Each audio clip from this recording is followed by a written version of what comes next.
மழை கவிதை கொண்டு வருது யாரும் கதவடைக்க வேண்டாம். ஒரு கருப்பு கொடி காட்டி யாரும் குடை பிடிக்க வேண்டாம்.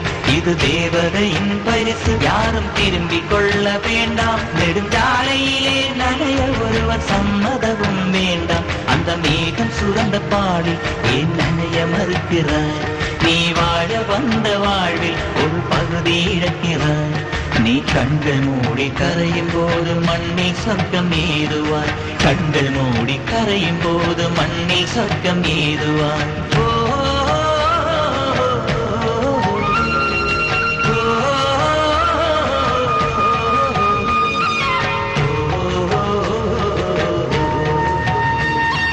சக்கரவாகமோ மழையை அருந்துமா? நான் சக்கரவாக பறவையாவேனோ? மழையின் தாரைகள்